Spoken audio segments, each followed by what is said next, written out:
Is it true that open bidding in real estate is better for buyers since it helps curb out-of-control price increases?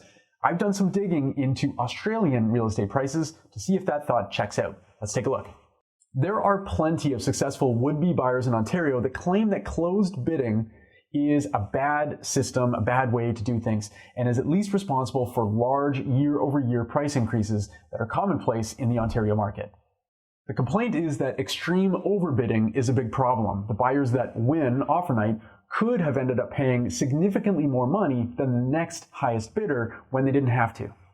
And now the sale price of that property sets a precedent for the next one that comes up on the street, and the cycle continues.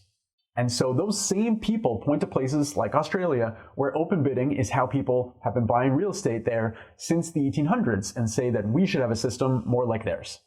I'm assuming their thinking is that if everyone knows what the next person is willing to pay for the property, then price escalations are kept under wraps, since it would be fairly pointless for someone to bid a huge amount more than the competition once the field has been narrowed. Sydney has Australia's most expensive real estate, so I felt that comparing that city to Toronto made the most sense, since Toronto now claims the title as Canada's most expensive housing market.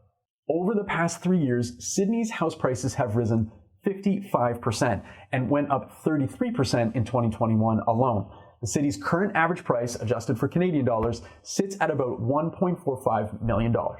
Toronto's house prices have gone up 46% in the past 3 years, 16% in 2021, and the average price for a freehold house is about $1.385 million.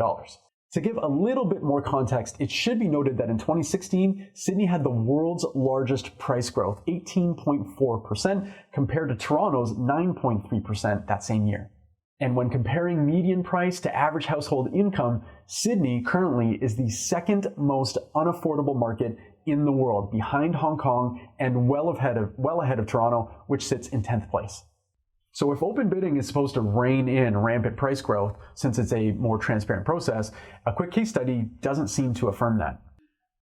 I'm Harnish, Toronto Real Estate Navigator with Bosley Real Estate. I want to thank you so much for watching. If you are catching this on YouTube, please make sure to like the video, subscribe to the channel so that you don't miss the next updates.